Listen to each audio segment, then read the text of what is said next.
Anaïs, je vais te faire un tour de magie et j'ai besoin de 3 cartes qui vont représenter 3 policiers. Et pour que ça soit plus simple, on va prendre 3 figures. Donc tu as le choix entre les piques, les cœurs, les trèfles ou les carreaux. Comme tu veux. Trèfle. Trèfle? Ok.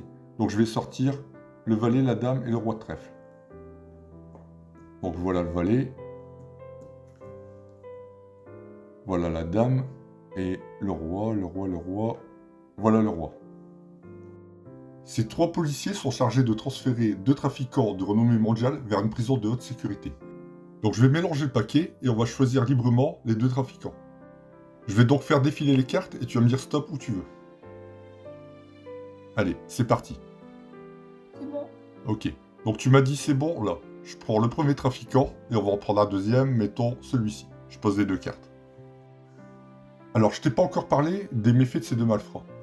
En fait, ce sont des arnaqueurs professionnels.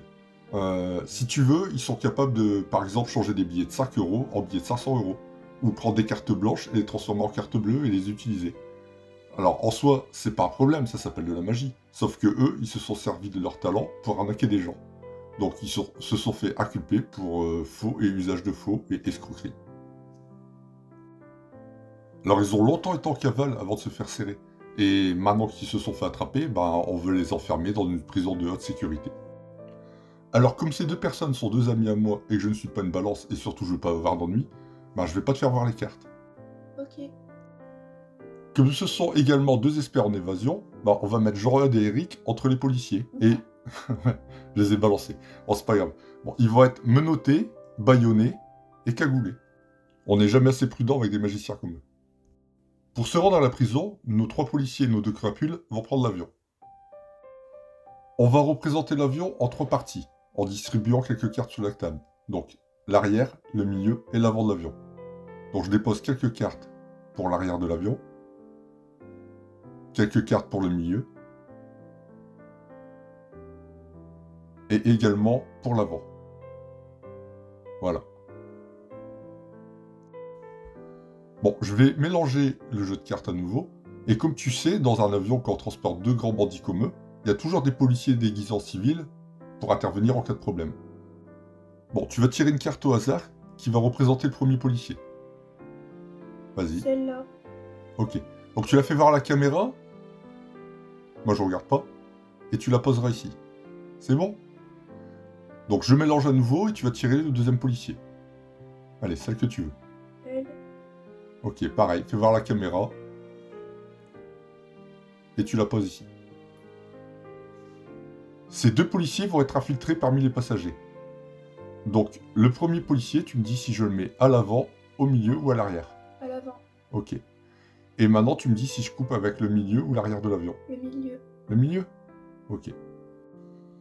Le deuxième policier, je le mets à l'avant ou à l'arrière de l'avion? À l'arrière. À l'arrière? Ok. Donc, je coupe avec l'avant de l'avion. Je vais même encore mélanger les cartes pour que même toi, tu saches plus où sont les policiers. Ok.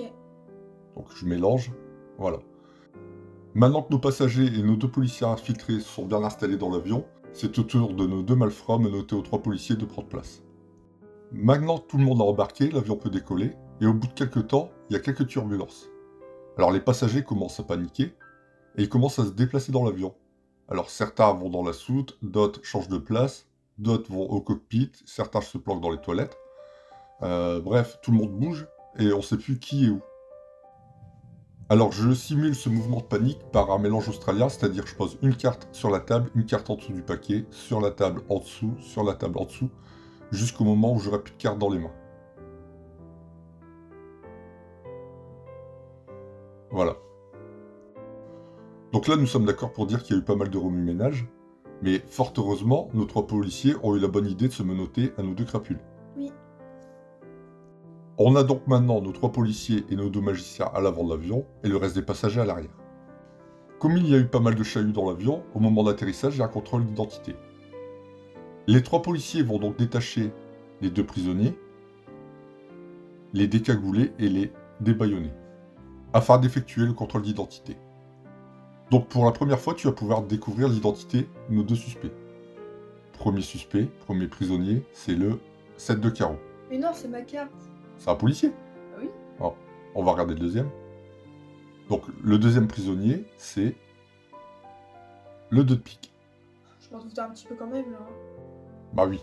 Ah, tu vois, du coup, nos 5 policiers sont en panique et ils décident de verrouiller l'avion et de contrôler l'identité de tous les passagers dans l'avion. Je t'avais prévenu que nos 2 prisonniers, c'était les rois de l'évasion. Du coup, ils sont forcément parmi les passagers. C'est pourquoi les 5 policiers décident de contrôler tous les passagers. Mais ils vont faire chou blanc. Parce que regarde, parmi tous les passagers, bah, il n'y a que des cartes blanches. Et là, on peut dire que nos 2 grands magiciens se sont fait la malle.